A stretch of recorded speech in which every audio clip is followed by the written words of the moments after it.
सहनाववतु सहनौ भुनक्तु सह वीर्यं करवावहै तेजस्विनावधीतमस्तु मा विद्विषावहै।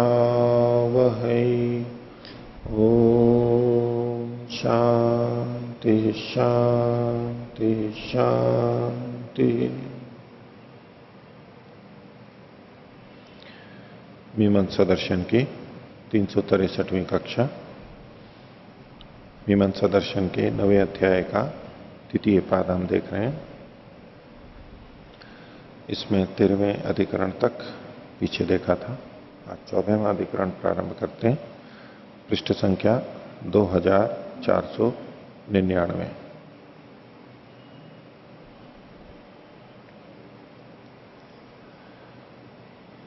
शीर्षक है अभ्युदयेष्टौ दधिपयसो प्रणीता धर्मानुष्ठानाधिकरणम। अभ्युदयेष्टि है, अभ्युदयेष्टि, अभ्युदितेष्टि भी नाम उसका बोलते हैं, अभ्युदयेष्टि।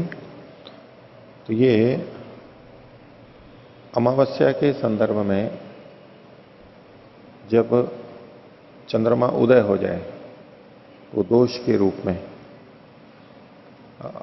दर्शेष्टि अमावस्या और प्रतिपद को की जाती है, और उसमें यदि काल की गणना ठीक नहीं हो तो चंद्रमा उदय हो जाता है, क्योंकि उदय होना नहीं चाहिए। तो यदि चंद्रमा उदय हो जाए तो प्रायश्चित्त के रूप में अभ्युदयेष्टि है। चंद्रमा के उदय हो जाने पर की जाने वाली इष्टि है ये, प्रायश्चित्त इष्टि है। तो उसके संदर्भ में कह रहे हैं अभ्युदयेष्टौ दधिपयसो प्रणीता धर्मानुष्ठानाधिकरणम। इसमें दधि और पय का प्रयोग होता है, वो भी वाक्य आएगा। तो इन दूध और दही में प्रणीता के, प्रणीता का मतलब प्रणीता पात्र, जल एक लिया जाता है, लेके जाते हैं, और वो श्रपणार्थ होता है, ओदन को पकाने के लिए लिया जाता है काम में। तो प्रकृति में जहां प्रणीता होता है, तो वो जल होता है, उसके जो धर्म होते हैं, क्या वही धर्म दूध और दही में भी काम में लिए जाएंगे? उन धर्मों का प्रयोग वहां अतिदेश होगा या नहीं होगा, ये प्रश्न था। तो इसमें सिद्धांति का मत है कि अभ्युदयेष्टि में दधि और पय में, ये दधि पयसो सप्तमी द्विवचन, इसमें प्रणीता के धर्मों के अनुष्ठान का अधिकरण है, यानी प्रणीता के धर्म यहां पर प्राप्त होंगे, ये सिद्धांत पक्ष है। तो विषय को उठा रहे हैं विवाह एनम प्रजया पशुभिर्वर्धयति। ये व्यक्ति निश्चय ही प्रजा और पशु से न्यून हो जाता है, अर्धयति न्यून हो जाता है, कम हो जाते हैं प्रजा और पशु इसके। और वर्धयति अस्य भ्रातृव्यम, इसके भ्रातृव्य को बढ़ा देता है, यानी शत्रुओं को बढ़ा देता है। निंदा की जा रही है। अल्प विराम भ्रातृव्यम किसका? यस्य हविर निरुक्तम पुरस्तात् चंद्रमा अभ्युदेति, जिसके हवि के निर्वाप करने पर आगे सामने से चंद्रमा उदय हो जाता है। होना नहीं चाहिए था वहां पर उदय, लेकिन हो जाता है, काल गणना के भेद से हो जाता है। तो ये एक दोष हो गया। तो वो करे क्या? सत्रेधा तंडुलान विभजेत। तो जो निर्वाप किया है तंडुल, उसको 3 तरह से बांटे, 3 भाग करे। ये मध्यमास तान अग्नये दात्रे पुरोडाशम अष्टा कपालम निर्वपित। तंडुलों को 3 विभागों में बांटने का मतलब है कि उसमें एक तो बहुत छोटे छोटे टुकड़े होंगे, कुछ बीच के टुकड़े होंगे मध्यम आकार के, और कुछ साबत होंगे, पूरे बड़े बड़े होंगे। ऐसे 3 विभाग कर दे उसके, अलग अलग करें। चावल के बाजार में भी आप देखते ही हैं, एक तो साबुत चावल आते हैं, एक 3 टुकड़ी आते हैं, 2 टुकड़ी आते हैं, एक पौना भी आता है, 2 टुकड़ी आता है, और कणी भी आती है, चौथाई वाला भी। वो बहुत सस्ते मिलते हैं। चावल तो वो का वही है, कोई बासमती चावल या जो भी है, लेकिन मूल्य में अंतर हो जाता है। तो कंपनी फैक्ट्रियां जो होती हैं वो छान छान के अलग अलग करके दे देती हैं, क्योंकि साफ करते हैं उसको, ये सब प्रक्रिया में कुछ टूटते ही हैं, वो अलग अलग कर देते हैं। तो ऐसे ये 3 भाग करने हैं, तो छोटे, मध्यम और बड़े। उसके लिए ये कह रहे हैं कि सत्रेधा तंडुलान विभजित, उनको 3 विभागों में बांटे। ये मध्यमा स्थान अग्नये दात्रे पुरोडाशम अष्टाकपालम निर्वपेत। तो जो मध्यम आकार के हैं उनको अग्नि देवता के लिए अग्नये दात्रे देने वाली, दात्र जो अग्नि है उसके लिए पुरोडाश बनाए और वो अष्टाकपाल पुरोडाश हो, उसका निर्वाप करे वो। ये स्थविष्ठा स्थान इंद्राय प्रदात्रे दधंश्चरु, और जो स्थविष्ठ हैं बड़े हैं उनमें उनको इंद्र के लिए, प्रदात्र इंद्र के लिए करे और उसके लिए चरु बनाए, चरु बनाए और दधंश चरु, वो दही में बनाए चरु। वैसे तो जल में बनाते हैं, ये दही के अंदर दधंश चरु। ये क्षोदिष्ठा, और जो सबसे छोटे हैं, छोटे टुकड़े हैं, तान विष्णवे क्षिपिविष्टाए, वहां पर क्षिपिविष्ट विष्णु के लिए निर्वाप करे। श्रिते चरुम, दुग्ध के अंदर गर्म दूध में उसको पकाए, ये वचन मिलता है। तो यहां पर श्रिते चरुम दधंश चरुम इत्येतत् उदाहरणम, तो अंत में जो दधंश चरुम और श्रिते चरुम है ये विचार का बिंदु है, ये उदाहरण है यहां पर। तत्रायम अर्थ सांशयिका किम श्रिते दधनी प्रणीता धर्मा कर्तव्या उत न कर्तव्या इति।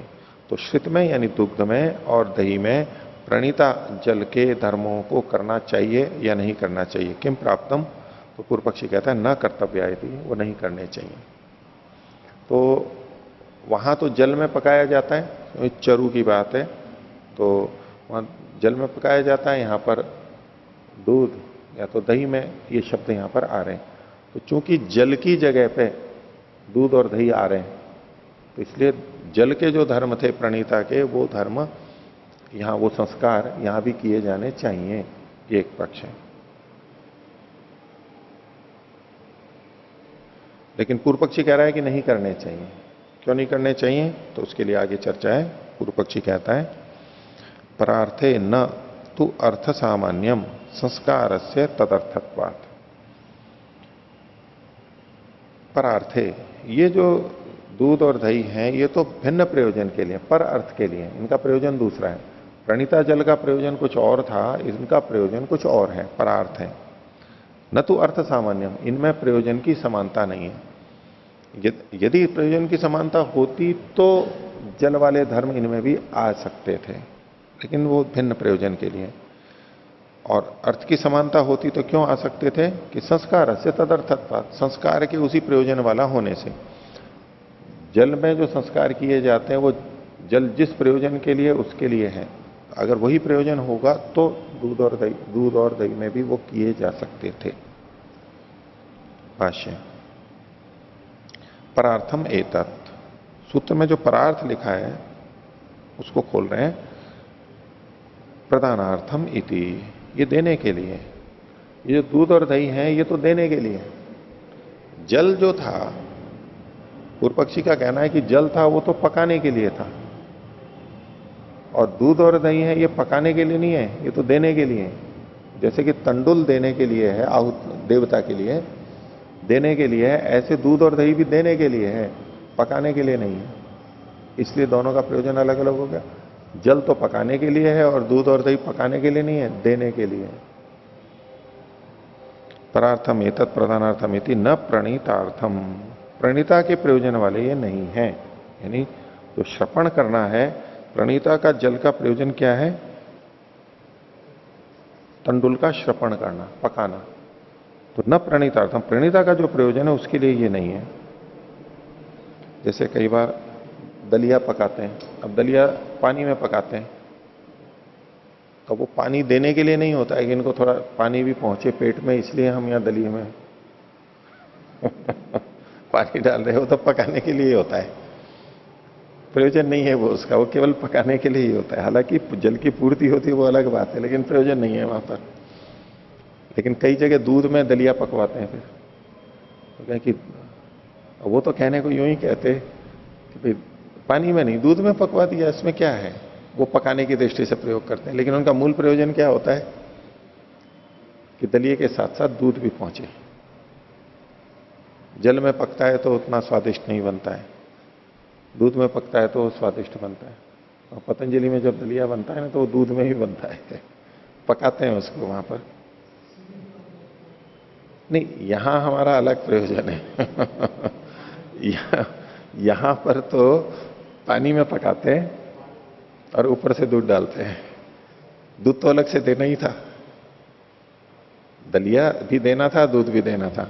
यहां हम तब करते हैं जब दूध कम होता है, क्योंकि एक एक पाव दूध दे नहीं सकते, आधा लीटर नहीं दे सकते, तो कम होता है तो बने हुए पानी में बने हुए दलिये में ही दूध डलवा देते हैं, बस मिलाते हैं उसमें, तो वो दूध दलिया हो जाता है। ये अलग प्रयोजन है। पकता ही जब दूध में है, वो खीर की तरह से बन जाता है। जैसे चावल पकते हैं तो वो खीर की तरह से बनता है, गाढ़ा बनता है, उसका स्वाद गंध आदि अलग होती है। तो जब दूध को डाल करके करते हैं तो अब ये नहीं कह सकते दूध केवल पकाने के लिए है, वो दूध प्रदान करने के लिए भी है, कि इनको पुष्टि आएगी, दूध भी यहां पर दिया जाए ऐसे। तो पूर्व पक्षी कहता है कि ये तो भिन्न प्रयोजन के लिए, दूध और दही तो यहां देने के लिए, पकाने के लिए नहीं है। दधि च तंडुल विभागश्च एको भाग इंद्राय प्रदात्रे दातव्य। दही और तंडुल का एक भाग, तो तंडुल का एक भाग मतलब जो बड़े हैं वे इंद्र के, प्रदात्र इंद्र के लिए देने के लिए होते हैं, यानी दधि भी देने के लिए, ये कह रहा है पूर्व पक्षी। और श्रितम च तंडुल विभागश्च विष्णवे शिपिविष्टा है। शिपिविष्ट विष्णु के लिए जो छोटे छोटे भाग हैं, तंडुल विभाग मतलब छोटे वाला भाग, और श्रितम च और दूध, ये विष्णु देवता को देने के लिए है। न श्रपणार्थम दधि पयोवाक विधीयते। यहां पर दही और दूध का विधान उसको पकाने के लिए नहीं किया गया, वो प्रदान करने के लिए किया गया। तो प्रश्न उठ सकता है कि भाई पकाने के लिए किया हो गया क्या, क्योंकि यहां पर देखिए दधश चरुम और श्रिते चरुम लिखा हुआ है। तो श्रित में चरु, श्रिते मतलब तो ये सप्तमी विभक्ति है, तो सप्तमी विभक्ति है तो यही लगेगा ना कि उसमें पकाने के लिए है, आधार बन रहा है, दूध में पकाओ, जल में पकाओ, ऐसे। तो तत्र ही सप्तमी संयोगो अनुवादा एवं। तो सप्तमी का संयोग तो है वहां पर, लेकिन पूर्व पक्षी ये मान रहा है कि ये सप्तमी केवल अनुवाद के लिए है, ये विधि के लिए नहीं है कि उसमें पकाओ। तत्र ही सप्तमी संयोगो अनुवादा एवं, वो अनुवाद मान के चल रहा है। क्यों अनुवाद मान रहा है? क्योंकि वो क्या, अनुवाद इसलिए मान रहा है, शब्द में तो कहीं नहीं आया पहले अनुवाद के रूप में, लेकिन चूंकि श्रपण अर्थ प्राप्त है, यदि हमें उसको चरु बनाना है तो पकाना तो पड़ेगा ही, उसके बिना तो हो नहीं सकता है। तत्र ही सप्तमी संयोगो अनुवादा एवं। ये सप्तमी का जो संयोग है ये अनुवाद के रूप में है, क्योंकि सप्तमी के आधार पर ये नहीं कहे, सोच ले कोई कि इसमें पकना है ये। और अनुवाद इसलिए है क्योंकि श्रवण जो है वो अर्थ प्राप्त था, श्रुति से प्राप्त था, श्रवण से प्राप्त नहीं है ये, लेकिन अर्थतः प्राप्त था, इसलिए इसको अनुवाद कह रहा है ये पूर्व पक्षी। न च प्रणीता कार्य विधि ये थे दधि पयोवा। और यहां पर प्रणीता के कार्य में दधि और पय का विधान तो किया नहीं जा रहा है कि प्रणीता की जगह पे दधि और पय आए। यदि उसकी जगह पे विधान होता तो प्रणीता के धर्म भी दधि और पय में आ जाते, लेकिन ऐसा तो है नहीं। तस्मात् प्रणीता नाम धर्म न संयुज्यते। इसलिए प्रणीता के धर्मों से ये दोनों युक्त नहीं होते। नहीं प्रणीता नाम दधनश्च अर्थ सामान्यम किंचित अस्ति। तो प्रणीता के और दधि के अर्थ का सामान्य यानी प्रयोजन का सामान्य समानता यहां पर नहीं है।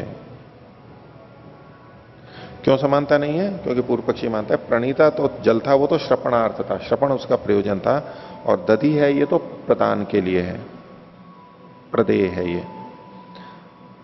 तदर्थश्चायम संस्कार है श्रपण द्वारक। और प्रदानार्थ ये जो संस्कार है वो श्रपण के द्वारा होता है। यद्यपि ये प्रदान किए जाने हैं, दूध और दही भी प्रदान किए जाने वाले हैं, लेकिन पकाना तो फिर भी है, यहां पर पकाएंगे तो ही। तो बोले कि वो प्रदान करना है वो श्रपण के द्वारा होता है, इसलिए श्रपण किया जा रहा है, श्रपण के लिए ये नहीं है। तदर्थश्चायम संस्कार है श्रपण द्वारक। तस्मात् न प्रणीता धर्मा पयसी दधनिवा भवेयु इति। इसलिए दधि और पय में प्रणीता के धर्म नहीं होवे। इस पर सिद्धांति कहता है 45वां सूत्र, क्रियेरन्वा अर्थ निर्वृत्ते है। ये किए जाने चाहिए क्योंकि प्रयोजन की इससे निर्वृत्ति संपन्नता होती है, समान प्रयोजन वाले। न चैतदस्ति, ऐसा नहीं है प्रणीता धर्मा दधि पयसोर न कर्तव्य। ये तो पूर्व पक्षी का मत था, उसके लिए कहा कि ऐसा नहीं है। क्यों? श्रपण साधने ही ते विधीयन्ते अल्प विराम।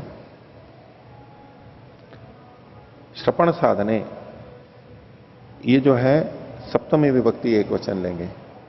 श्रपण के साधन में, श्रपण साधने द्रव्ये, श्रपण का साधन जो द्रव्य है उसमें ते का मतलब है ते धर्माः विधीयन्ते, विहित किए जा रहे हैं। वो जो धर्म कहां प्रयोग किए गए? श्रपण के साधन में, जैसे प्रणीता में जल में किए गए, वो श्रपण का साधन है, उसमें ये प्रयोग किए गए हैं। श्रपण के साधन में इनका प्रयोग किया गया है।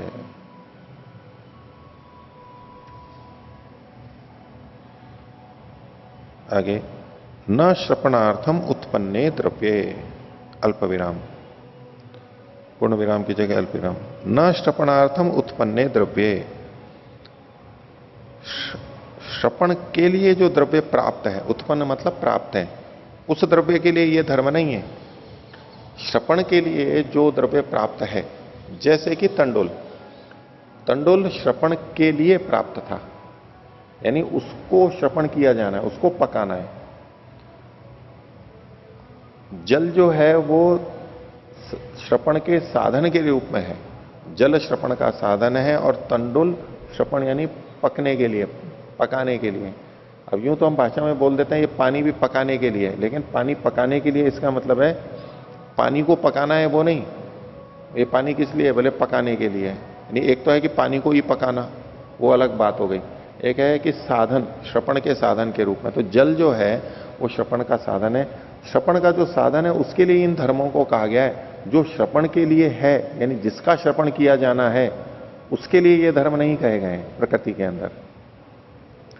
ये नार्थो निर्वर्तेत, जिससे कि ये क्यों किए गए? जिससे कि प्रयोजन संपन्न हो पाए। ये नार्थो निर्वर्तेत तत्र ते अपूर्व प्रयुक्तत्वात् क्रियन्ते। तत्र मतलब श्रपण के साधन में, ते मतलब ये धर्म जो प्रकृति में कहे गए प्रणीता के, तो तत्र श्रपण साधन में ये धर्म अपूर्व प्रयुक्त होने से करे जाते हैं, क्योंकि इनका प्रयोजक अपूर्व है। ये धर्म क्यों किए जाते हैं? क्योंकि इससे अपूर्व की प्राप्ति होती है। प्रयोजक अपूर्व है, प्रयोजक श्रपण नहीं है वहां पर। इन धर्मों का प्रयोजक श्रपण नहीं है, इन धर्मों का प्रयोजक अपूर्व है। यद्यपि किए ये श्रपण साधन में ये जा रहे हैं, लेकिन अपूर्व इनका प्रयोजक है। तो तत्र ते अपूर्व प्रयुक्तत्वात् क्रियन्ते क्रियते च दधि पयोभ्याम श्रपणम। और यहां पर दधि और पय के द्वारा श्रपण किया ही जा रहा है, क्योंकि ये श्रपण के साधन है। तस्मात् तद्धर्मई संयोग स्यात्, इसलिए उसके धर्मों से, प्रणीता के धर्मों से इनका संयोग होना चाहिए। इसमें थोड़ा संशोधन कर लीजिए, नीचे जो हिंदी में लिखा है व्याख्या में, दूसरा वाक्य जो था ऊपर, श्रपण साधने ही ते विधीयन्ते, इसमें लिखा है दूध और दही श्रपण के साधन रूप में कहे गए हैं। श्रपण साधने ही ते विधीयन्ते, श्रपण के साथ दूध और दही को यहां पर इन्होंने ले लिया, क्योंकि दो थे ना, तो श्रपण साधने में इसमें इन्होंने द्विवचन माना है। तो इसको दूध और दही ये तो हटाना ही है, दूध और दही के लिए नहीं कह रहे हैं। ये श्रपण के साधन में जो भी श्रपण का साधन हो, एक सामान्य बात कही जा रही है, ये सप्तमी एक वचन है। श्रपण साधने द्रव्य, वो द्रव्य जल भी हो सकता है या कोई द्रव्य मात्र जो भी हो। तो दूध और दही जो लिखा है इसको तो काट ही देना है। अब आगे जो वाक्य बनेगा, श्रपण के साधन में, साधन रूप में नहीं, रूप को काट दीजिए। श्रपण के साधन में कहे से पहले जोड़ लीजिए ये धर्म, श्रपण के साधन में ये धर्म कहे गए, गए के बाद में हैं लगा लीजिए। श्रपण के साधन में ये धर्म कहे गए हैं, श्रपण साधने ही ते विधीयन्ते, ये वाक्यार्थ हो गया। आगे और देखिए, पकाने के लिए ये द्रव्य नहीं कहे गए, इसकी जगह पे यूं कीजिए, पकाने के लिए, ये के आगे लिए कर लीजिए, ये को भी लिए कर लीजिए। पकाने के लिए लिए गए द्रव्य में नहीं कहे गए। पकाने के लिए, लिए तो ठीक है ही, फिर जो ये है उसके आगे पहले भी ली लिख लीजिए, लिए। पकाने के लिए लिए गए, गए को साथ में जोड़ दीजिए। पकाने के लिए लिए गए द्रव्य में जोड़ लीजिए, नहीं कहे गए। जो द्रव्य नहीं, हाँ, पकाने के लिए मतलब प्रधानार्थ, वो पकाने के लिए के दोनों अर्थ चले जाते हैं ना, तो आप किस अर्थ में बोल रहे हो वो इसलिए, तो प्रधानार्थ मतलब, हाँ प्रधानार्थ, पकाने के लिए मतलब प्रधानार्थ जो द्रव्य लिए गए उसकी जगह पे ये नहीं कहे गए हैं। पर यहां तो ये बात नहीं कही जा रही है, यहां तो धर्मों के लिए कहा जा रहा है।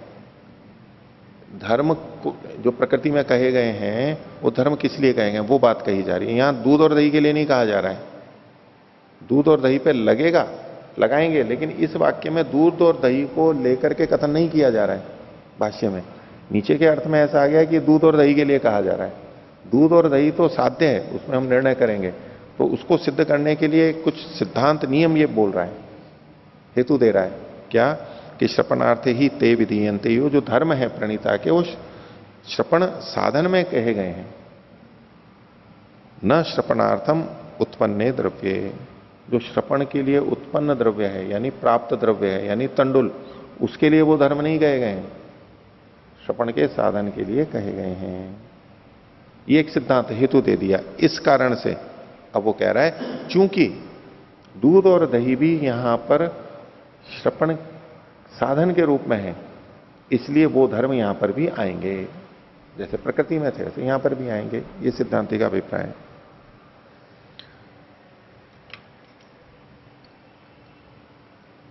इसमें आगे जो वाक्य है दूसरी पंक्ति के अंत में व्याख्या में, जिससे प्रणीता के धर्म निर्वृत्त होवें, इसमें ये ना अर्थो निर्वर्तेत, तो मूल में तो निवर्तेता है, उसको निर्वर्तेता आपने कर ही लिया होगा, निर्वृत्त हुए इसकी वो ठीक है, नीचे हिंदी वाला अर्थ ठीक है। तो ये प्रणीता के धर्म ये ना करके, प्रणीता के धर्म को काट के इसकी जगह प्रयोजन होना चाहिए, जिससे प्रयोजन निर्वृत्त हो गए, उसका प्रयोजन संपन्न हो गए। ये ना कारण ना अर्थो निर्वर्तेता, अर्थ का मतलब है प्रयोजन, जिससे कि प्रयोजन यहां पर सिद्ध हो गए। एक पीछे 99वें पृष्ठ पर व्याख्या में ऊपर से तीसरी पंक्ति, इसमें प्रारंभ में लिखा है क्या गर्म दूध और दही में चरु के धर्म करने चाहिए, तो यहां चरु की जगह प्रणीता जल कर लीजिए।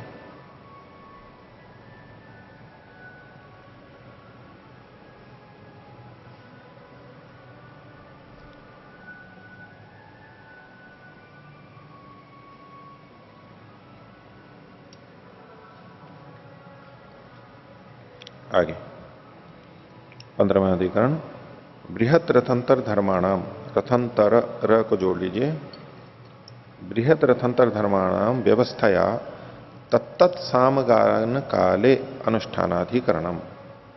तो बृहत और रथंतर ये साम हैं, इनके व्यवस्था पूर्वक तत्त सामगान काले, बृहत और रथंतर साम के जो धर्म है वे व्यवस्थित रहेंगे कि जब जब इन सामों का गान किया जाएगा तब तब वो धर्म वहां पर आएंगे। यानी रथंतर केवल चल रहा है तो बृहत के धर्म रथंतर में नहीं आएंगे, रथंतर है तो रथंतर के धर्म ही वहां पर आएंगे। तो वैसे तो सामान्यतः ये स्पष्ट रहता ही है कि जो साम है उसी के धर्म आएंगे, लेकिन यहां जो कुछ बता रहे हैं उसमें कुछ ऐसी स्थिति बन रही है जिससे कि वहां पर ये संदेह पैदा हो रहा है कि यहां पर कौन से धर्म आए, दोनों के आए, दोनों के दोनों में आए, समुच्चय हो या अलग अलग हो, व्यवस्था से हो, उसको यहां पर उठा रहे हैं। देखिए 46वां सूत्र है, एकार्थत्वात् अभिभागः स्यात्। एकार्थ यानी एक प्रयोजन, यानी समान प्रयोजन वाला होने से इसमें अभिभाग हो, अलग अलग नहीं होना चाहिए, एक ही जैसा होना चाहिए। भाष्य से विषय स्पष्ट होगा। ज्योतिष्टो में समाम अनंती, ज्योतिष्टो में ये दो वचन कहे गए हैं, बृहत पृष्ठम भवती रथंतरम पृष्ठम भवती। तो बृहत साम वाला पृष्ठ होता है और रथंतर साम वाला पृष्ठ होता है। व्यक्तो ही बृहत रथंतर और विकल्प, बोले इन वचन से एकदम स्पष्ट है कि यहां बृहत और रथंतर में विकल्प है। यस्मिन कार्य रथंतरम प्रवर्तते तस्मिन एव कार्ये बृहत पृष्ठ सिद्धि द्वारेण धर्मा विहिता इति। विकल्प क्या होता है, ये कर लो चाहे वो कर लो, ठीक है, ये भी कर सकते हैं, ये नहीं है तो वो कर सकते हैं, दोनों का विकल्प है। तो प्रयोजन एक होना चाहिए। तो क्या यस्मिन कार्य रथंतरम प्रवर्तते, जिस कार्य में रथंतर का प्रयोग किया जा रहा है, तस्मिनेव कार्य, उसी कार्य में बृहत पृष्ठ की सिद्धि के द्वारा, सिद्धि मतलब होने के द्वारा, बृहत पृष्ठ के होने के द्वारा धर्मावीता, धर्म वहां पर कहे गए हैं। कौन से धर्म? बृहत के धर्म कहे गए हैं। तस्मात बृहत धर्मा रथंतर धर्माश्च उभयत्र कर्तव्या इति। तो बृहत के धर्म और रथंतर के धर्म दोनों जगह करने चाहिए, ये पूर्व पक्षी का मत है। दोनों एक ही प्रयोजन वाले हैं, कुछ धर्म बृहत में है, कुछ धर्म में है, तो दोनों के दोनों धर्म वहां पर काम में लिए जाने चाहिए। बृहत ग्रहणम च लक्षणार्थम भविष्यति। तो यहां जो बृहत पृष्ठम भवती, ऐसे में जब दोनों के धर्म आएंगे तो सिद्धांत ये कह सकता है, या पूर्व पक्षी के विपरीत जो भी है वो कह सकता है कि भाई बृहत पृष्ठ कहा है तो उसी के धर्म आएंगे। जब कथन बृहत नाम है तो उसके समाधान के लिए पूर्व पक्षी कह रहा है कि ये जो बृहत शब्द है ये लक्षणार्थ मान लेंगे हम, उपलक्षण के लिए मान लेंगे कि बृहत से बृहत और रथंतर दोनों का ग्रहण होगा। और इसी तरह उल्टा भी कर लीजिए कि रथंतर शब्द जो है, रथंतरम पृष्ठम भवती, तो रथंतर ग्रहण भी लक्षणार्थ हो जाएगा। लक्षणार्थ मतलब उपलक्षणार्थ होगा, दोनों का ग्रहण हो जाएगा, ऐसा पूर्व पक्षी मान के चल रहा है। तो इसका उत्तर सिद्धांति देता है 47वां सूत्र, निर्देशाद वा व्यवतिष्ठेरन। निर्देश के कारण से ये ऐसे ही होंगे, क्योंकि इसके लिए स्पष्ट अलग से निर्देश है, तो बस ये तो वैसे ही होंगे। वैसे ही मतलब बृहत में बृहत के धर्म और रथंतर में रथंतर के धर्म होंगे। भाष्य निर्देशात्वा, कैसे निर्देश है? रथंतरे रथ धर्मा रथंतर धर्मा कर्तव्य, रथंतर साम में रथंतर के धर्म करने चाहिए। वो धर्म कौन से हैं उसको आगे बता रहे हैं। नोच्चैर्गेयम, रथंतर साम है, ऊंचे से नहीं गाना चाहिए, यानी मंद्र स्वर से गाते हैं नीचे। नच बलवत गेयम, और बल लगा करके भी नहीं गाना चाहिए, जोर लगा के गाते हैं, बहुत जोर जोर से जैसे गाते हैं, तो रथंतर को जोर लगा के नहीं गाना चाहिए। अब कुछ की आदत होती है वो जोर लगा करके ही बोलते हैं, और कुछ की आदत होती है वो उनसे जोर लगता ही नहीं है, धीरे ही बोलते हैं। तो कुछ लोगों को वो पसंद आता है। जब मैं शुरू में दर्शन योग गया था तो वहां जो संचालन वगैरह जो करते थे, तो स्वामी जी करते थे पहले, और नाम तो उनका अलग था, उनका श्रीनिवासन जी नाम था, श्रीनिवास जी। तो वो बोलते थे, वो और कई जने इतना जोर लगा के बोलते थे, यहाँ गले में नसें फूलती हैं और इतना जोर से, और मेरे को कर्कश लगता था। मैंने कहा कि मंत्र पाठ का जो आनंद आना चाहिए वो चला जाता है, बहुत ऊंचा बोला जाता है, बहुत कर्कश हो, अच्छा नहीं लग रहा है। और मैंने कहा जबरदस्ती बोला जा रहा है ऐसे। तो उसमें बात ये थी कि उनको ये निर्देश थे, वहां जो भी है आचार्य जी को ये पसंद था कि ऊंचे से बोलना चाहिए। वो नीचे से बोलते हैं तो उनको अच्छा ही नहीं लगता है, जोर से बोलो ऊंचा, वो बार बार ऊंचा करवाते हैं। अब वो व्यक्ति का गला ऐसा नहीं है कि वो ऊंचे को बोल सके, वो थोड़ी देर तो बोल देता है, फिर आगे वो जबरदस्ती जोर लगा करके बोलने लगता है। अब सारा ध्यान बस ऊंचा बोलने में, बाकी सब चीजें भावना होना सब समाप्त, एकाग्रता बिल्कुल उसी में हो जाती है। और फिर क्या हो जाता है, धीरे धीरे गले की सामर्थ्य कम होने से वो स्वर बदलता जाता है, वो नीचे नीचे आ जाता है। अब और उसी स्वर में चल रहे हैं, वो नीचे आ गए, तो फिर दिक्कत होती है। तो मैंने उनको तभी कहा भी था, मैंने कहा कि तो अच्छा नहीं लग रहा है, बहुत जोर से बोला जा रहा है, बहुत जोर से। हर व्यक्ति का अपना अपना ऊंचा नीचा होता है, सब ऊंचे नहीं बोल सकते। तो अलग अलग उसमें अलग अलग प्रभाव पड़ता है। तो इसमें रथंतर साम के लिए ये धर्म है उसका, रथंतर साम का, कि नोच्चैर गेयम न च बलवत गेयम। और धर्म बता रहे हैं इसका रथंतरे। अच्छा, इसको विपरीत अल्प विराम में ले लीजिए, नोच्चैर गेयम न बलवत गेयम। इन्होंने गहरे अक्षरों में नहीं लिया इसको। आगे रथंतरे प्रस्तूयमाने सम्मीलयेत, यहां से ये भी विपरीत अल्प विराम में लीजिए, यहां से रथंतरे से लेके स्वर दृशम प्रतिवीक्षेत, यहां बंद कर लीजिए, इत्येवम आदय, इस प्रकार के धर्म कहे। ये क्या कहा? रथंतरे प्रस्तूयमाने, जिस समय रथंतर की प्रस्तुति करे तो सम्मीलयेत, नेत्रों को बंद कर ले, नाक बंद करके बोलते हैं रथंतर को।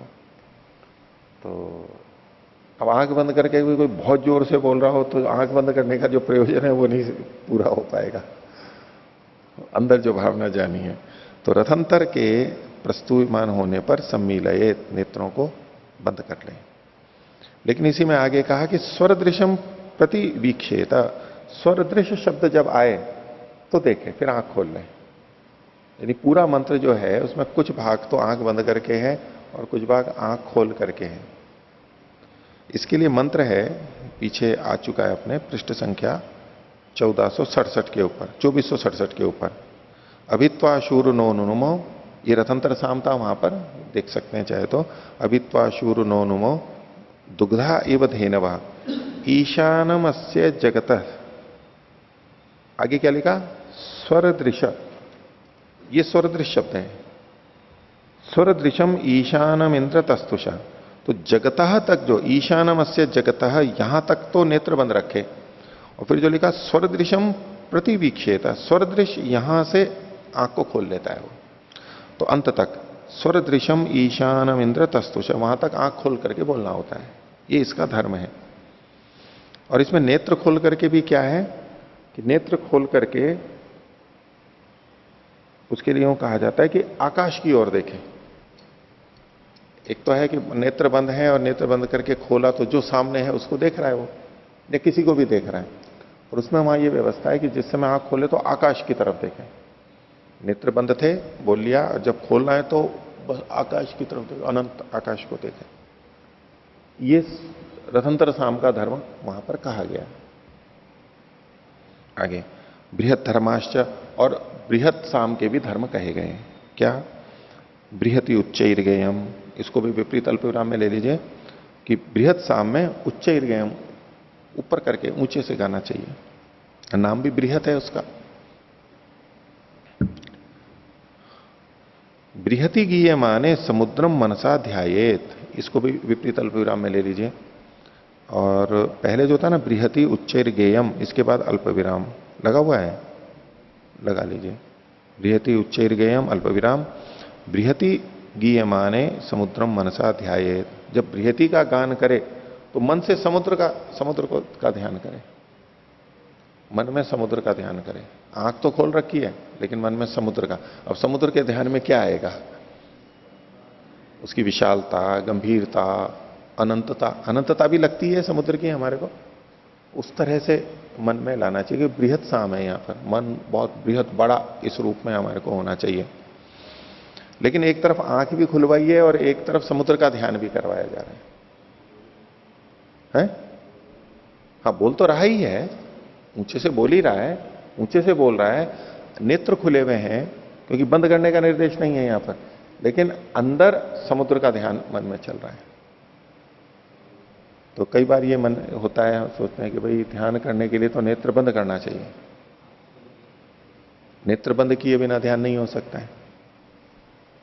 नेत्र बंद करने से एकदम ध्यान लगता है, मस्तिष्क की क्रियाएं काफी कुछ रुक जाती हैं स्वतः ही, बंद करते ही तो हम अधिक एकाग्र हो सकते हैं, बिखरती नहीं है शक्तियां, क्रियाशीलता। लेकिन कुछ व्यक्ति इस बात को कहते हैं कि जब हम आंख बंद करते हैं तो हमारा ध्यान नहीं लगता है। आंख बंद करके ध्यान नहीं होता हमारे से। हमारा ध्यान कैसे होता है? वैसे ही हल्का फुल्का कार्य करते रहे, जैसे कि टहल रहे हैं। अब उस समय ध्यान चल रहा है, चल रहे हैं, आंखें खुली हुई हैं, ऐसे पेड़ पौधों में पानी दे रहे हैं, बहुत अच्छा ध्यान लग रहा है। झाड़ू लगा रहे हैं, बहुत अच्छा ध्यान लग रहा है। कपड़े धो रहे हैं, स्नान कर रहे हैं, ऐसे। दूसरा कोई व्यक्ति और नहीं, लेकिन हम कुछ कार्यों को करते हुए बहुत अच्छे एकाग्र होते हैं। उस समय ईश्वर प्रणिधान हमारा बहुत अच्छा बनता है। नेत्र बंद करके करो तो नहीं बनता है। तो बहुत सारे साधक नेत्र बंद करके बैठ के संध्यान साधना नहीं करते हैं, बोले उसमें हमारे को कोई फायदा ही नहीं है, स्थिति नहीं बनती है हमारी। तो नेत्र खोल करके भी स्थितियां बनती हैं कुछ, जैसे कि यहां पर मन से ध्यान करवा रहे हैं तो, लेकिन नेत्र खुले का ये मतलब नहीं है कि वो किसी बहुत विशेष जगह पे केंद्रित होता है। जैसे हम किसी को बहुत गौर से देखें, आंखों का, नेत्रों का बहुत गौर से प्रयोग करें, तब तो मन में नहीं हो पाएगा। लेकिन बस एकदम सामान्य सामान्य सा प्रयोग कर रहे हैं नेत्र का, जैसे कि झाड़ू लगाते, कपड़े धोते, कोई विशेष तो देख नहीं रहे होते, सामान्य बस यंत्रवत चलता रहता है, थोड़ा देखते रहते हैं, ऐसे में मन उनका एकाग्र हो जाता है। और उसमें उन लोगों का कारण क्या बनता है कि मन से जो अन्य विचार आ रहे थे, नेत्र बंद करते ही जो अन्य विचार उठ जाते हैं, उनके तीव्र विचार, जिनके उठने पर वो ध्यान नहीं कर पाते, आत्मा परमात्मा का चिंतन नहीं कर पाते, वो उस मन विचारों की जो तीव्रता होती है ना, नेत्र बंद करने पर अन्य विषयों की आती है, उसकी जगह पे मन इन छोटे छोटे कार्यों में लग जाता है। वो रुक जाते हैं, उनके जो अतिरिक्त बाधक विचार थे वो इससे रुक जाते हैं, वो यहां उनको कार्य मिल जाता है और साथ में वो ध्यान कर लेते हैं, एकाग्र हो लेते हैं। कुछ लोग पढ़ने वालों को आपने देखा होगा, कुछ लोग कहते हैं कि जी हमारी पढ़ाई तो तब होती है जब हम गाना लगा देते हैं, धीरे धीरे गाना संगीत चला देते हैं, तब हम पढ़ाई कर पाते हैं। गाना बंद हो ना अगर, तो हम पढ़ाई नहीं कर सकते। वो पढ़ते ही तब है। तो दूरदर्शन, आकाशवाणी या टेप रिकॉर्डर या अपना कंप्यूटर में आजकल हल्का हल्का वो चला देते हैं, कमरा बंद कर लेते हैं, प्रकाश है, तो वो अब उससे वो अपना एक परिसर ऐसा बना लेते हैं कि मन कहीं और नहीं जा रहा है और अब पढ़ते रहते हैं एकांत से। और कभी जाता भी है तो बस गाने पे जाता है और फिर वापस आ जाता है, यहीं पर ही रहता है, इधर उधर नहीं जाता है। वो कहते हैं कि अगर हम गाना बंद कर देते हैं, संगीत बंद कर देते हैं, तो मन क्या फिर इधर उधर जाता है आसपास की आवाज में, फिर वहां जाएगा तो वहां फिर सोचने लगेगा कि किसने आवाज की, क्या हो रहा है, क्या घटना घटी, या कहीं और चला जाता है। तो मन इधर उधर चला जाता है और हमारे को पढ़ने में एकाग्रता नहीं हो पाती। तो इधर उधर का रोकने के लिए यहां करते हैं, उसको थोड़े अन्य अर्थ में ले सकते हैं, विषयवती व प्रवृत्ति उत्पन्ना। सीधे सीधे एक विषय पे नहीं, लेकिन एक अन्य विषय में सीमित कर लिया है, वहां प्रवृत्ति बना के रखी है, तो और जगह नहीं जा रही है। अब हम इसको कर सकते हैं। अब ये थोड़ी समझ में कम आने वाली बात है कि ये क्या इस तरह से, ये तो बल्कि गलत है, एकाग्रता का प्रयोग नहीं, ये तो चंचलता का प्रयोग है। लेकिन इसी प्रक्रिया को हम लोग करते भी हैं कि परमात्मा का ध्यान करना है, एकाग्रता करनी है, तो उसमें विविध मंत्रों को ले लेते हैं हम, अलग अलग मंत्र ले रहे हैं, तो मंत्रों के माध्यम से अर्थ सहित करते हैं तो मन एकाग्र हो जाता है। अब वहां हमें ये नहीं लगता है कि भाई आप परमात्मा का ध्यान कर रहे थे, आत्मा का, तो इन मंत्रों को क्यों ले लिया आपने बीच में? आप सीधे बस केवल परमात्मा का ध्यान करने में लग जाइए। तो ये मंत्र भिन्न भिन्न अर्थ, जिसमें मंत्रों में केवल परमात्मा नहीं होता है, परमात्मा से जुड़ी हुई सृष्टि और उन सबका वर्णन भी वहां पर आ जाता है, पर उस सबको भी संध्या में विनियोग किया गया है। शुद्ध शुद्ध केवल परमात्मा के गुण धर्मों वाले मंत्र नहीं है, दूसरी चीजें आई जाती हैं, वो भी परमात्मा के गुणधर्म होते हुए भी दूसरी चीजें जुड़ जाती हैं वहां पर, प्रकृति और जीव जुड़ जाते हैं। तो वहां पर भी क्या होता है कि हम शुद्ध रूप से केवल परमात्मा पे जुड़े, वो व्यक्ति नहीं कर पाता एकाग्र एकदम। तो ये सब चीजें करते हुए कम से कम उसके माध्यम से थोड़ा इधर उधर जाने से रुक रहा है वो। जप करवाते हैं, गीति करवाते हैं, धुन में लाते हैं, उन सब का प्रयोग क्या कि इधर उधर ना जाए, औरों से हट करके यहां पर आए।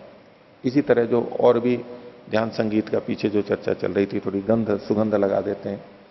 कई जने कहते हैं ना कि हम तो जी ये सुगंध लगा करके मेरे को ध्यान अच्छा होता है, वैसे नहीं होता है। क्यों? उस सुगंध में क्या है ऐसा? तो ठीक है, सुगंध का प्रभाव हमारे मस्तिष्क पर पड़ता है, और किसी को कौन सी गंध, किसी को कहे जी चंदन की गंध, कोई कहे गुलाब या कोई चमेली की, इस गंध में मेरे को बहुत अच्छा लगता है और एकदम मन शांत रहता है और फिर मैं ध्यान अच्छा कर पाता हूं। तो कुछ लोग अगरबत्ती जला करके ही, सेंट लगा करके ही ध्यान करते हैं, उसके बिना तो उनको लगता है जैसे कि बिखरा बिखरा सा हो रहा है, अच्छा नहीं हो रहा है। ये भी वही प्रक्रिया है, वो की वह प्रक्रिया है। जैसे वो गाना चला लेते हैं, ये सुगंध को फैला लेते हैं। वो गाना चूंकि अलग तरह का होता है, फिल्मी गीत होते हैं और होता है, तो ये लगता है कि ये तो ध्यान से विपरीत चीज है। हाँ, गंध लगा ली तो ये तो ध्यान के विपरीत नहीं है, लेकिन एक भी विषय तो है ही। जब हमारे को गंध पे जाना ही नहीं है यहाँ पर, तो हमारा को विचार तो आत्मा परमात्मा का करना है, लेकिन वो स्थिति को बनाने में प्रयास, उनको और जगह से हटाने में उनकी सहायता करते हैं। तो नेत्र खोले खोले भी, जैसे कि चलते फिरते भी ईश्वर प्रणिधान की बात आती है, वो किया जा सकता है, और उससे अन्य से तो अच्छा ही है। हाँ ठीक है, जब नेत्र बंद करके और फिर लगाते हैं, वहां और भी ज्यादा गहराई में जाते हैं, उसका निषेध नहीं है, वो तो और भी अच्छा है, लेकिन इन लोगों के लिए, कुछ के लिए ऐसा भी किया जा सकता है। तो यहां पर क्या है, बृहति बृहति उच्चैर के गेयम बृहति गीयमाने समुद्रम मनसा ध्यायेत इत्येवम आदय। ये धर्म दोनों के अलग अलग कहे गए हैं, ये निर्देश से हैं, वचन किया गया है। एवं निर्देशो अर्थवान भविष्यति, तो जिसके जिसमें धर्म है वहीं कहेंगे तो ये निर्देश सार्थक होगा। इतर्था रथंतर ग्रहणम च बृहद ग्रहणम च प्रदर्शनार्थम स्यात्। नहीं तो यहां पर जो रथंतर बृहद शब्द का कथन है, जो मूल वचन था बृहद पृष्ठम भवती रथंतरम पृष्ठम भवती, यहां पर ये केवल प्रदर्शन के लिए, लक्षणा के लिए होगा, उपलक्षण के लिए हो जाएगा, जो कि दोष होगा। यानी अभिधा न होकर के लक्षणा में जाना पड़ेगा यहां पर, प्रदर्शन मात्र। तथा लक्षणा भावे, तो उससे फिर लक्षणा हो जाएगी अगर हम प्रदर्शनार्थ या उपलक्षणार्थ माने तो। न च श्रुति संभव है लक्षणा न्याय्या, और जब श्रुति संभव है तो लक्षणा क्यों उचित मानी जाए, नहीं मानी जाती है।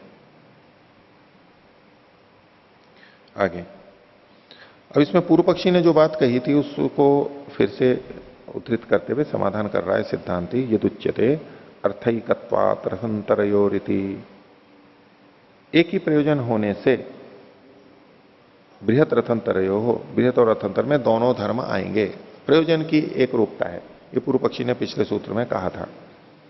तो इसके उत्तर में सिद्धांति कहता है सत्यम एको अर्थः पृष्ठ सिद्धि। ठीक है, इन दोनों का एक प्रयोजन है, सत्यम एको अर्थः, एक ही प्रयोजन है। क्या प्रयोजन है? पृष्ठ की सिद्धि करना, पृष्ठ की सिद्धि करना। पृष्ठ की सिद्धि मतलब, तो ये जो पृष्ठ होते हैं, पृष्ठ संज्ञक जो होते हैं, तो उनकी कुछ मंत्र होते हैं, सूक्त होते हैं, स्तोत्र होते हैं, उनको इससे गाया जाता है, उस पृष्ठ की पूर्ति की जाती है।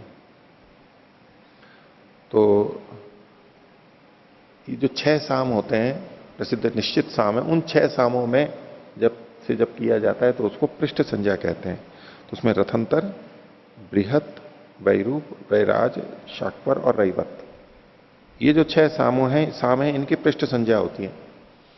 तो यहां पर जो ये प्रसंग है, ये जो पृष्ठ की सिद्धि होती है, तो इसमें क्या प्रतिदिन एक साम का गान करते हैं। ये अलग अलग साम हैं, उनमें एक एक साम एक का गान करते हैं, प्रतिदिन एक का गान करते हैं, और वो पृष्ठ स्तोत्र के ऊपर किया जाता है। पृष्ठ स्तोत्र के ऊपर ये किया जाता है। सूक्त होते हैं, ये अलग अलग सूक्त हैं।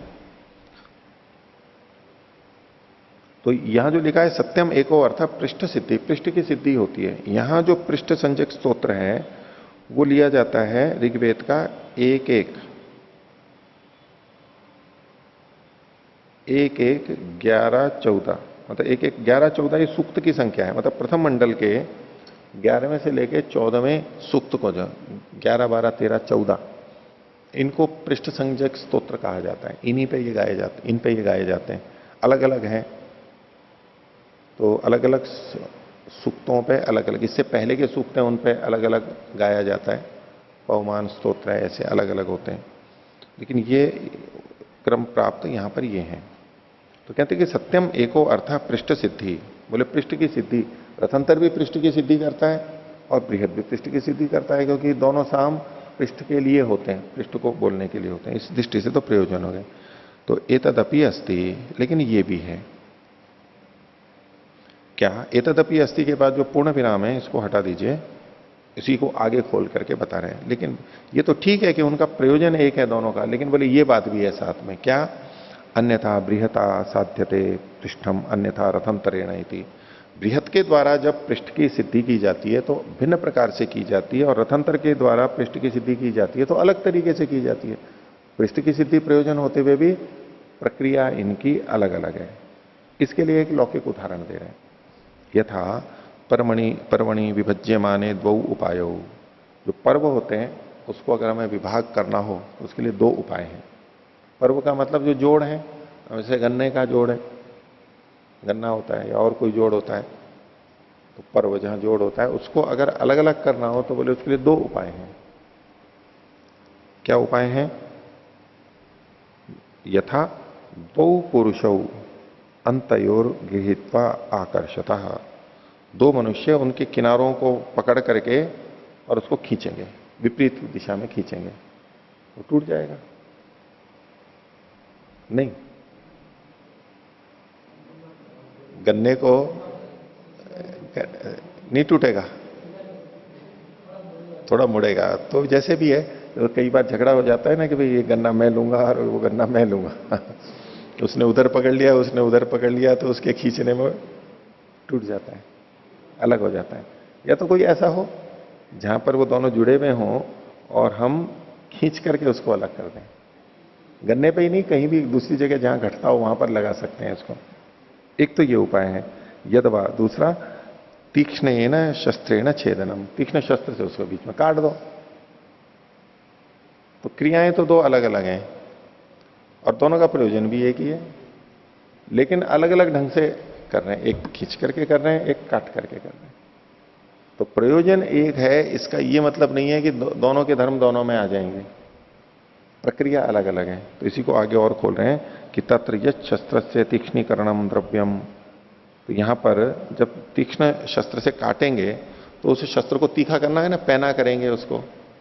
तो शस्त्र का जो तीक्ष्णीकरण है, द्रव्य, द्रव्य मतलब कर्म, तीक्ष्णीकरण जो द्रव्य कर्म है, यानी ये एक तरह का धर्म हो गया, संस्कार हो गया। तच्छेदनाभ्युपाय संपद्यते, जहां छेदन का जो उपाय होगा वहीं पर ही जुड़ेगा।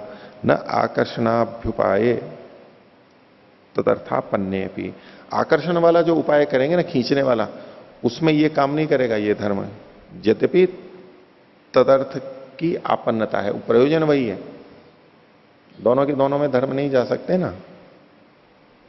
कोई ये हेतु दे कि चूंकि दोनों पर्वों को अलग अलग करना है, दोनों का कर्म का प्रयोजन है, इसलिए तो जब खींच करके करेंगे तब भी चाकू को घिसना चाहिए,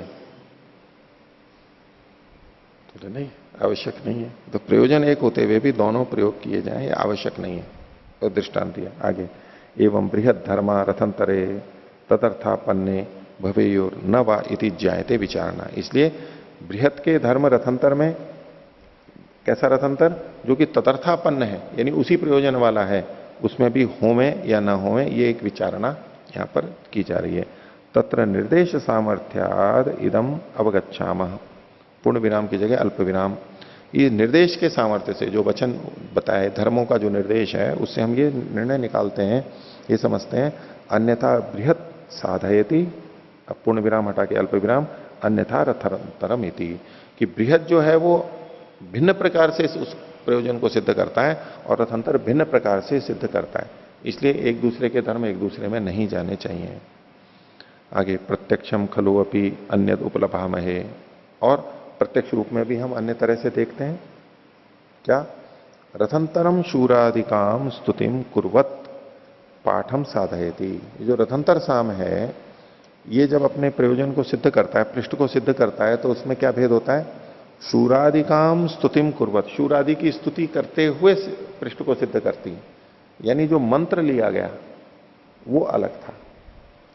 जैसे अभित्वा शूर नो नुमः, ये जो मंत्र आया, तो इसमें जो शूर नो नुम, शूर ये शब्द आया ना, तो रथंतरम शूरादिकाम स्तुतिम कुर्वन, शूरादि की स्तुति करता हुआ पृष्ठ को सिद्ध करता है, मंत्र का भेद है।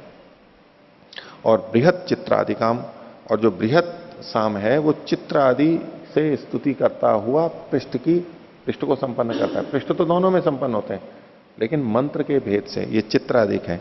इसको आप पीछे देख सकते हैं 2455 और 56 पे, वहां पर भी बृहत और रथंतर की यही बात थी, मंत्र वहां दिए हैं। तो 55 में तो स्पष्ट है ही, ये अभित्वा शूर नोनुमा, ये शूर शब्द आया ही है। और ये जो चित्रादिक कहा है, इसको देखिए 56वें पृष्ठ पर, सत्वम नश्चित्र वज्रहस्त, ये जो चित्र शब्द आया है इसकी तरफ संकेत कर रहे हैं। यद्यपि ये योनिरिक नहीं है इसकी, अभित्वा शूरोनुमा वो तो वो वाली योनिरिक थी, और यहां पर तो ये योनिरिक नहीं है, लेकिन फिर भी जो चित्र शब्द है उससे संकेतित किया है इन्होंने। तो बृहद चित्रादिकाम, बृहद जो है चित्रादिका की स्तुति करते हुए पृष्ठ को संपन्न करता है। तो प्रत्यक्ष ही हम ये भेद देखते हैं। तस्मात रथंतर धर्मा शूरादिकायम स्थितौ निबद्धा रथंतरे प्रस्तूयमाने भवेयोर न बृहति। इसलिए रथंतर के जो धर्म है, जो कि शूरादिक की स्तुति करने में निबद्ध हैं, उससे जुड़े हुए हैं, तो रथंतर के प्रस्तूयमान होने पर ही होवे, न बृहति, बृहति साम, बृहत साम को करते हुए नहीं होने चाहिए। ऐसे ही विपरीत भी किया, बृहद धर्मा अपनी चित्रादिकायम स्थितों निबद्धा बृहति भवेयु न रथंतरे। तो बृहत के जो धर्म है वो चित्रादि की स्तुति करते हुए उसी से जुड़े और ऐसा होते हुए बृहति में ही हो गए, बृहत साम में ही हो गए, न रथंतरे। तस्मात व्यवस्था धर्माणामिति। इससे ये सिद्ध होता है कि यहां पर धर्मों की व्यवस्था होगी, अपने अपने होंगे, मिश्रित नहीं आएंगे। हाँ, ओम। यहाँ जो 501 पृष्ठ जो उदाहरण दिया था कि दो पर्वों को 500। एक पृष्ठ, हाँ इसमें जो दो पर्वों को अलग करने के लिए या तो दो पुरुष चाहिए या फिर चक्कू से काटे, हाँ, तो ये दोनों समुच्चय रूप से है या अलग अलग उपाय बता रहे? अलग अलग उपाय, दो अलग अलग उपाय हैं, स्वतंत्र विकल्प में कोई सा भी एक कर लो। तो फिर जो आगे जो यहाँ पे पंक्ति है, तत्र शस्त्र से तीक्ष्णीकरणम द्रव्यम तच्छेदन अभ्युपाय संबध्यते हाँ न आकर्षण अभ्युपाय हाँ तदर्थापन्ने भी। हाँ। तो तदर्थापन्ने भी इससे तदर्थापन्न मतलब तो प्रयोजन तो एक ही है ना, पर्वों को अलग करना। पर्वों को अलग करना ये प्रयोजन तो दोनों का एक ही है। तो कोई ये कहे कि दोनों का प्रयोजन एक है इसलिए ये दोनों दोनों में होंगे, ये कोई आवश्यक नहीं है।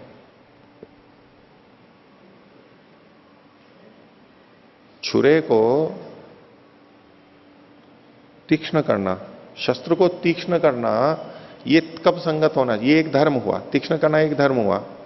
अब कोई कहने लगे प्रयोजन एक है इसलिए जिस समय खींच करके कर रहे होंगे तब भी ये करना चाहिए, ये तो कोई बात नहीं हुई। जिस चाकू से करेंगे तब हो जाएगा, तब ये धर्म लगेगा, वहां नहीं लगेगा ये। बस ये समझाने के लिए। तो यानी तरीका अलग अलग है। सिद्धांति ने जो कहा था ना, यद्यपि प्रयोजन एक है एवं अपि अस्ति अन्यथा बृहता साध्यते पृष्ठम अन्यथा रथंतरेण इति। भिन्न भिन्न प्रकार से ये रथंतर को सिद्ध करते हैं, इसलिए धर्मों का दोनों में सामंजस्य नहीं होगा, वहां पर नहीं देने चाहिए, अलग अलग ही होने चाहिए। हाँ, तदर्थापन्ने भी मतलब छेदन के लिए बोलना चाह रहे, अलग के लिए बोलना चाह रहे? क्या हिंदी में जो नीचे से तीसरी पंक्ति, उसके लिए आकर्षण के होने पर भी, नीचे से तीसरी पंक्ति है। हाँ, इनको इनको थोड़ा मैं ठीक करवा देता हूं आपको।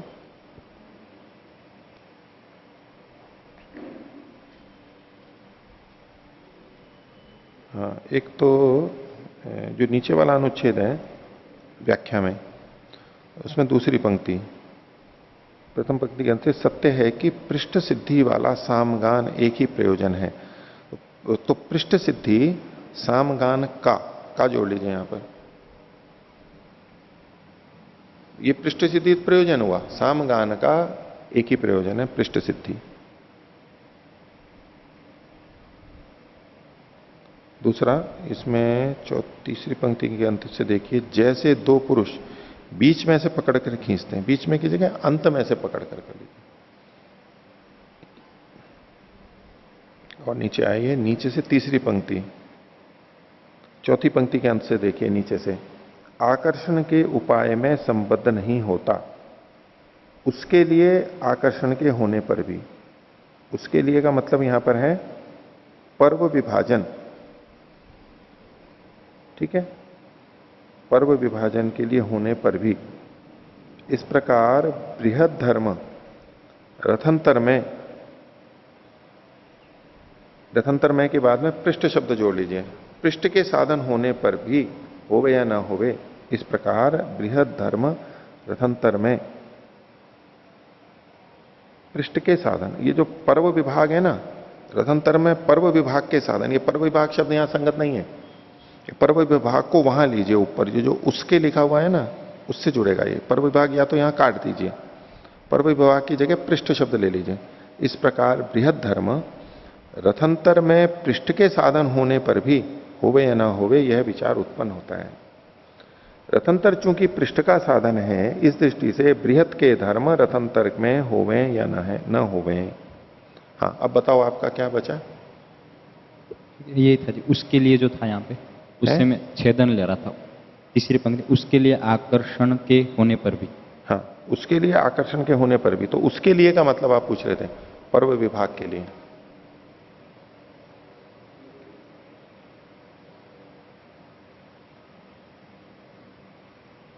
समान प्रयोजन होने पर भी, तदर्थापन्ने भी।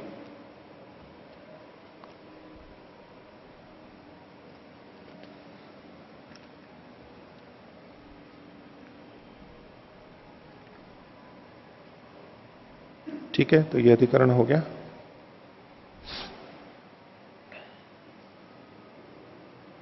अगला अधिकरण 16वां। कण्वरथंतरे अविरुद्धानाम बृहत रथंतर धर्माणाम समुच्चयाधिकरणम। कण्वरथंतर में कण्व एक साम है, रथंतर एक साम है, दोनों यहां पर जहां पर प्रयोग किए जा रहे हैं उसमें अविरुद्ध जो बृहत और रथंतर के धर्म हैं उनके समुच्चय का अधिकरण कहा जा रहा है। पिछले वाले अधिकरण से ये थोड़ा सा भिन्न है, उसके अपवाद के रूप में है। पिछले अधिकरण में क्या कहा गया था? बृहत के धर्म बृहत में रहेंगे, रथंतर के धर्म रथंतर में रहेंगे, जिसके जिसमें है उसी में रहेंगे, दूसरे में नहीं जाएंगे। अब यहां पर कण्व रथंतर आ रहा है। कण्व रथंतर, ये कण्व रथंतर विकृति में है, बृहत रथंतर प्रकृति में है। तो बृहत रथंतर की जगह पर कण्व रथंतर का प्रयोग किया गया है। तो प्रकृति प्राप्त बृहत रथंतर के स्थान पर कण्व रथंतर का यहां पर प्रयोग है। अच्छा, प्रकृति क्या है? ज्योतिष्टोम तो प्रकृति है, उसके अंदर बृहत रथंतर थे। और विकृति जो है ये वैश्य स्तोम है। ज्योतिष्टोम प्रकृति थी, ये वैश्य स्तोम है, बताएंगे आगे स्वयं भी। तो इसके अंदर ये विकृति है, यहां कण्व रथंतर आया है।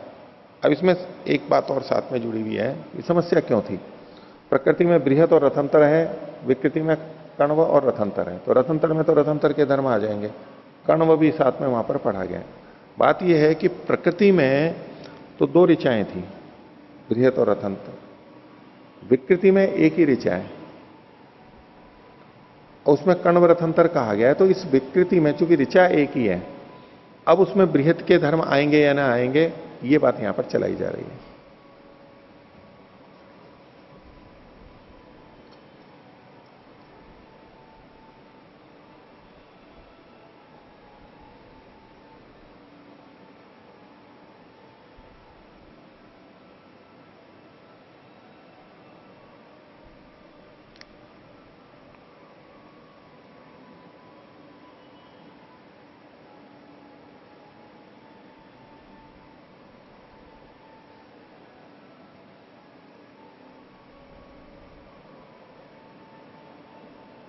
इसको थोड़ा और देखते हैं। प्रकृति में एक तो यह है कि प्रकृति में दो साम है, विकृति में एक साम है। तो देखते हैं आगे, अभी पहले विशेष करते हैं। अस्थि वैश्य स्तोम, वैश्य स्तोम का वर्णन है। वैश्यो वैश्य स्तोमे न यजेता, जो वैश्य लोग हैं, वैश्य वर्ण वाले, वो वैश्य स्तोम से यजन करें। तत्रितता आमनायते, ये वहां भी पढ़ा जाता है। कण्व रथंतरम पृष्ठम भवती, इसमें कण्व रथंतर पृष्ठ होता है। तत्रायम अर्थात संशयी का किम कण्व रथंतरे अन्य तरस्य रथस्य अन्य तरस्य रथंतरस्य बृहतो वा धर्मा कर्तव्या उत उभयोरपि थी। ये जो कण्व रथंतर है, इसमें किसी एक के धर्म करने चाहिए, रथंतर के या तो बृहति के, बृहत के करने चाहिए, अथवा दोनों के करने चाहिए। किम प्राप्तम, तो पूर्व पीछे कह रहा है अन्य तरस्य थी, किसी एक के करने चाहिए। कुतः एवं ही उक्तम, ऐसा ही कहा गया है। रथंतरस्य राथंतरा भवंती अल्प विराम बृहतो बृहत धर्मा अल्प विराम निर्देश सामर्थ्य आदि थी। आप ही ने तो पीछे कहा था निर्देश के सामर्थ्य से। रथंतर में राथंतर यानी रथंतर के धर्म होते हैं और बृहत में बृहत के धर्म होते हैं, निर्देश है वहां पर। इसलिए तद विशेष अनुच्य माने यावत उत्तम तावत प्राप्तम थी। चूंकि यहां पर कुछ विशेष तो कहा नहीं गया है, इसलिए जो कहा गया है उसके धर्म होने चाहिए। रथंतर शब्द पढ़ा गया है तो रथंतर के धर्म ही होने चाहिए। तस्मात अन्य तरह से धर्म कर्तव्य थी, किसी एक के, और एक में भी रथंतर के धर्म यहां पर करने चाहिए, ये पूर्व पक्षी का मत है। एवं प्राप्ते ब्रूमा, तो सिद्धांति कहता है अप्राकृते तद विकारात विरोधात विवतिष्ठेरन, इनके अप्राकृत होने के कारण से। अप्राकृत का मतलब है जो प्रकृत नहीं है, विकार रूप में है। तो अप्राकृते तत् विकारात, उसका विकार होने से, प्रकृति का ये विकार होने से, विरोधात व्यवतिष्ठेरन, ये बृहत और रथंतर का विकार होने से, विरोधात विरोध होने से ये व्यवस्थित हो गए। कैसे, वो आगे बताएंगे। अप्राकृते, सूत्र में जो अप्राकृते का है उसी को यहां इन्होंने खोल दिया कण्वरथंतरे।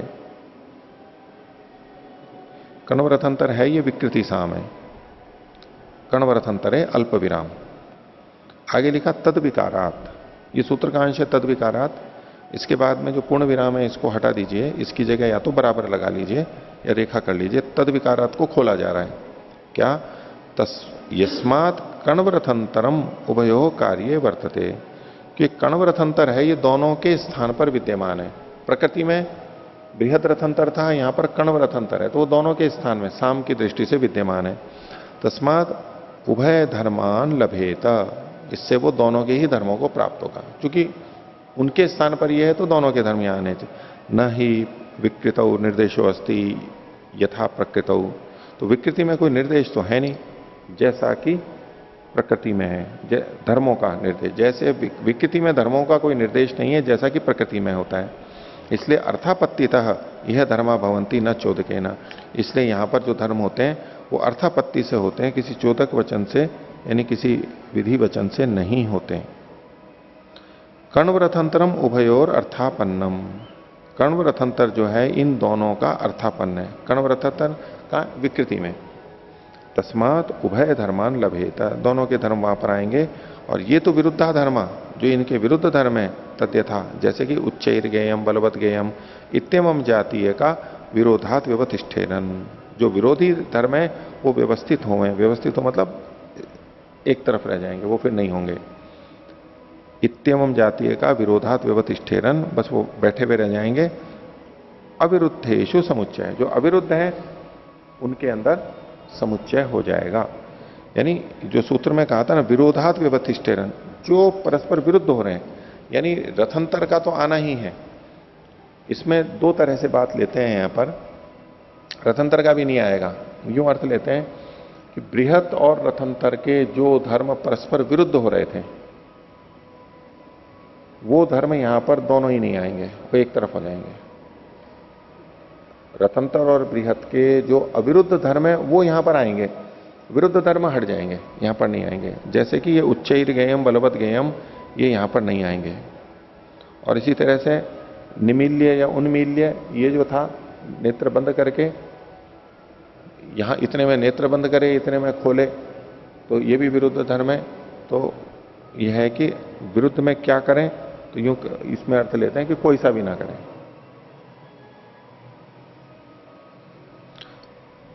जैसे कि मन से समुद्र का ध्यान करें, अब ये तो अविरुद्ध है, इसमें कोई बात नहीं है।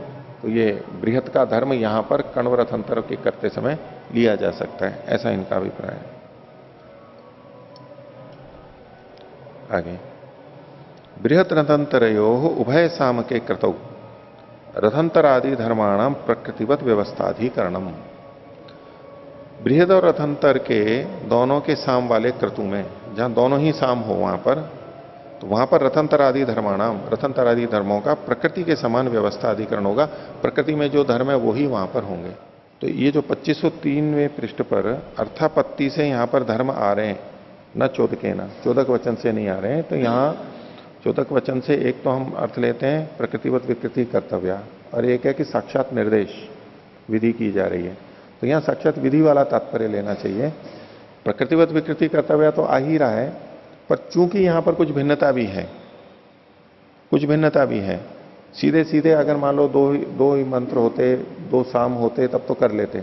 अब यहां पर, वहां दो थे यहां पर एक है, लेकिन साथ में ये भी चीज जोड़ रहे हैं कि वो ये कण्व रथंतर बृहद रथंतर के स्थान पर आया है। अब क्योंकि उसके स्थान पर आया है तो अब क्या करें, अब क्या करें, तो दोनों के धर्म यहां पर आएंगे। ये अर्थापत्ति से ले रहे हैं, दोनों के धर्म आएंगे। अब दोनों के धर्म आएंगे तो समस्या ये है कि परस्पर विरुद्ध धर्म है। तो बोले कि जो विरुद्ध धर्म है, तो कहा विरोधात व्यवतिष्ठेरन, जो विरुद्ध है उनको एक तरफ रखेंगे, जिनमें सामंजस्य हो सकता है, जिनका समावेश हो सकता है, उनको समावेश करके काम चलाएंगे। इसके रखें उसके रखें ये नहीं। कई बार यानी बातचीत में कहीं समझौते में होता है ना, ये विरुद्ध कह रहा है वो विरुद्ध कह रहा है, जबकि काम तो करना है। अब किसी भी एक का लेंगे तो दूसरा ठीक नहीं होगा तो ऐसे में दोनों के ही रोक दिए जाते हैं। बोले ठीक है, इस विषय को तो छोड़ देते हैं, बाकी जो अनुकूलता है उसको लेकर के काम करेंगे, ये बिंदु ही हटा दो, ना तो इस तरह से करेंगे ना इस तरह से करेंगे, काम ही छोड़ देते हैं, विरुद्ध चीजों को छोड़ देते हैं केवल। तो उस तरह से यहां पर इन्होंने लिया। जो अतिदेश वचन प्रकृतिवत विकृति कर्तव्य है वो यहाँ अर्थापत्तितः प्राप्त नहीं है। उसके साथ साथ जोड़ते हुए, क्योंकि प्रकृतिवत विकृति कर्तव्य सामान्य रूप से तो प्राप्त हो रहा है, लेकिन वहां दो थे यहां एक है, इसलिए वो पूरी तरह से प्राप्त भी नहीं हो रहा है, तो फिर क्या करेंगे? इसलिए थोड़ा इन्होंने अर्थापत्ति को ले लिया। अतिदेश वचन साक्षात नहीं कहा, लेकिन अर्थापत्ति भी तो हम तब लगाएंगे ना, उसके साथ साथ अतिदेश वचन भी तो हमें प्राप्त हो ही रहा है, उसकी सहायता तो हम ले ही रहे हैं कुछ अंश में। तो यहाँ पर मुख्य रूप से अनुकूलता देखी जा रही है, बस चूंकि दोनों के विरुद्ध धर्म तो आ नहीं सकते, इसलिए हाँ, अविरुद्ध कर लें, हाँ, इस हेतु से यहाँ पर मुख्य रूप हाँ, से बन रहे हैं। लेकिन प्राप्त तो हो रहे हैं, प्राप्त तो हो रहे हैं, कुछ ना कुछ तो धर्म हमारे को लाने ही पड़ेंगे, ये तो विधि विधान से हो रहे हैं, लेकिन विरुद्ध है तो अब क्या करें? उसमें इन्होंने विरुद्धों को हटा करके बोले ऐसा कर सकते हैं। और पूर्व पक्षी का तो यही कहना था कि चूंकि प्रयोजन अलग अलग हैं और दोनों एक जगह हो नहीं सकते, इसलिए एक ही होने चाहिए। पीछे जो कह करके आए तो उसके हिसाब से तो बोले एक ही आने चाहिए, और बोले नहीं, ऐसी स्थिति में जब दोनों के लाने हो तो क्या किया जाएगा? विरुद्ध चीजों को हटा दो, अविरुद्ध चीजों को लेकर के काम चलो कर लो। आगे 17वां अधिकरण, बृहत रथंतरयोर, बृहत और रथंतर इन साम वाले क्रतु में तो रथंतर आदि के जो अपने धर्म है वो प्रकृति के समान करने चाहिए। सूत्र है सीधे, उभय सामनी चैवम एकार्था पत्ते है। जहां दो साम होंगे वहां पर एवं इसी प्रकार च एवं एकार्था पत्ते, एक ही प्रयोजन होने से उनके अपने अपने वहां पर होंगे। संति उभय सामान क्रतव, दोनों साम वाले भी क्रतु मिलते हैं। उदाहरण दे रहे हैं, संसव उभय कुरियात, संसव जो है वो दोनों वाला करना चाहिए। ये संसव जो है ये कर्म का नाम है, संसव में दोनों को करें, ये जो विशेष हैं ये। संसव उभय कुरियात, गोसवे उभय कुरियात, गोसव में भी दोनों करने चाहिए। आगे है अपवितापि, अपवितौ अपि एकाहे उभय बृहत रथंतरे कुरियात। तो अपवित, अपवितौ अपि, अपवित में भी, ये भी ये विशेष है, उसमें ये एकाहा है, अपवित नाम का जो एकाहा है उसमें भी दोनों करे। कौन? बृहत रथंतरे कुरियात, बृहत और रथंतर करे। ये जो अपवित है इसमें पाठ भेद मिल रहा है, वह की जगह च, अपचितौ अपि एका है, यहां पर अपवितौ है, वहां पर मीमांसा कोश में जो है वहां पर च शब्द है। अब हो सकता है यहां गलत छपने में आया हो, तो अपवितौ अपि एका है, तो अपचितौ अपि एका है।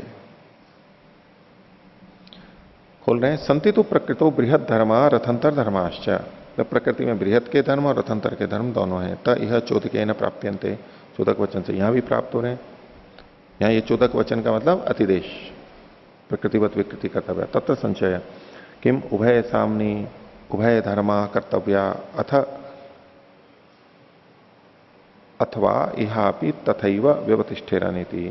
तो दोनों साम हैं, तो यहां पर दोनों धर्म करने, दोनों के धर्म करने चाहिए, अथवा यहां पर भी पहले की तरह व्यवस्थित हो में व्यवतिष्ठ हो जाए, यानी विरोधात व्यवतिष्ठेरन जो पिछला अधिकरण था उसके अनुसार विरुद्ध है उसको तो हटा दो और बाकी के दोनों जगह कर लो। क्या करें? किम प्राप्तम, तो सिद्धांत कह रहा है उभय सामनी चैवम स्यात्, दोनों साम हो तो उसमें ऐसा ही हो। कैसा?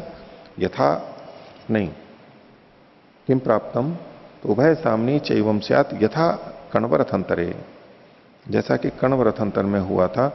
उभय ही अत्र सामनी पृष्ठ कार्य वर्तेते न एकैकम, यहां तो ये दोनों ही साम जो हैं ये पृष्ठ के कार्य में विद्यमान है, एक एक करके नहीं है, वहां तो एक ही था।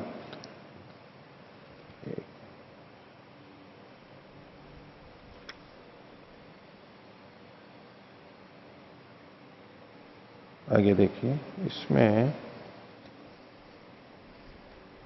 ये पूर्व पक्षी का लेना चाहिए, या तो इसको देखें, देखो किम प्राप्तम उभय सामनी चैवम स्यात् यथा कण्वरथ है, कण्वरथंतर जैसा तो यहां पर कर नहीं रहे।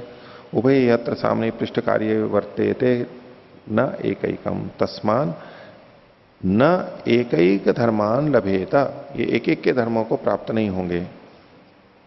अच्छा, ये पूर्व पक्षी का ही सूत्र था ना, पूर्व पक्षी का ही है ना, हाँ तो ठीक है। वो तो पूर्व पक्षी यही कह रहा है कि दोनों साम जो हैं यहां पर होवे, जैसा कि कर्णव्रथांतर में पिछले अधिकरण में कहा था मिलजुल करके। तो चूंकि पृष्ठ के कार्य में ही है, अकेले अकेले तो है नहीं, इसलिए एक एक के धर्म यहां पर प्राप्त नहीं हो। उभय ही अत्र संघते, उभय धर्म ही संयुज्य याताम, दोनों संघत हैं और दोनों मिलकर के ये करेंगे। और उभय ही ते संघते एक अर्थापत्ते है पृष्ठ कार्य वर्ते थे, एक अर्थापत्ति में होने से, एक ही प्रयोजन होने से वो पृष्ठ कार्य है, उसी में दोनों विद्यमान है। तो इसका उत्तर सिद्धांति दे रहा है 50वां सूत्र, स्वार्थत्वाद व व्यवस्था स्यात् प्रकृतिवत। ये स्वार्थ होने से, इनके अपने अपने प्रयोजन अलग होने से यहां पर व्यवस्था हुए, अपने अपने धर्म ही उनमें होवे, प्रकृतिवत जैसे कि प्रकृति में होते हैं। वहां शब्द है पक्षम व्यावर्तयति, न चैतदस्ति रथन बृहत रथंतरयो संहतयो, न चैतदस्ति बृहत रथंतरयो संहतयो उभये धर्मा कर्तव्य। ये बात ठीक नहीं है कि बृहत और रथंतर में मिल करके दोनों के धर्म किए जाएं। तो कैसे फिर, रथंतरे रथंतर धर्मा, बृहति बृहत धर्मा, दोनों के अलग अलग होंगे। कुतः स्वार्थत्वात् धर्माणाम, धर्मों के अपने अपने प्रयोजन वाला होने से, धर्मों के अस्वार्थ होने से। कैसे, उसको खोल रहे हैं, रथंतर धर्मा रथंतरार्था, रथंतर के जो धर्म है वो रथंतर के लिए हैं, बृहद धर्मा बृहदार्था, बृहद के धर्म बृहद के लिए हैं। सामनोश्चैते धर्मा, और ये धर्म साम के हैं, न पृष्ठ से, पृष्ठ के धर्म नहीं है, तो साम के हैं तो अपने अपने साम है, तो वहां वहीं ये प्रयोग किए जाएंगे। तच्च साम प्रयुज्यते रथंतरम बृहत्वा, और वहां पर कोई एक साम का प्रयोग किया जा रहा है, या तो रथंतर का होगा या बृहत का होगा। रथंतरे प्रयुज्य माने तत्धर्मा प्रयोक्तव्य, और रथंतर जब प्रयोग हो रहा हो, प्रयुज्यमान हो, तो रथंतर के धर्म वहां प्रयोग करने चाहिए। इसी तरह बृहत्य भी प्रयुज्यमाने बृहत धर्मा, बृहति में बृहत के धर्म होने चाहिए। साम प्रयुक्ता एवेते धर्मा, ये जो धर्म है ये साम से प्रयुक्त है, साम इनका प्रयोजक है। सामना भी ही दृष्टम अदृष्टम च क्रियते, अब ये साम के लिए है,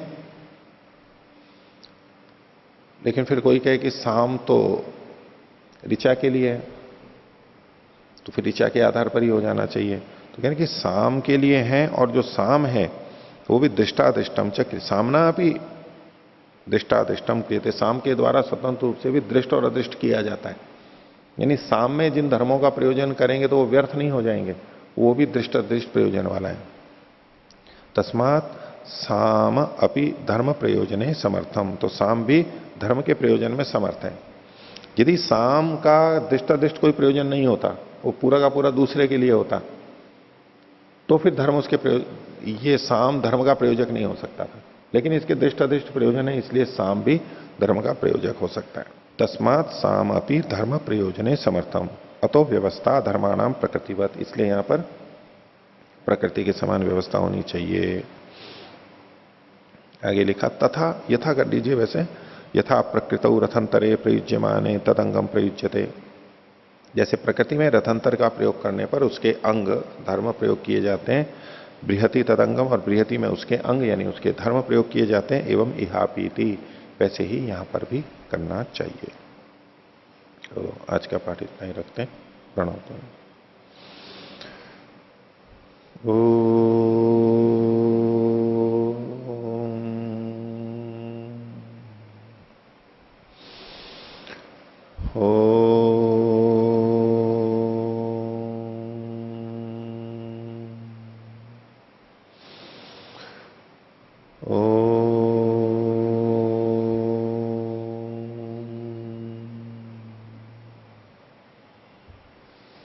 सभी को सादर अभिवादन। ओम शांति।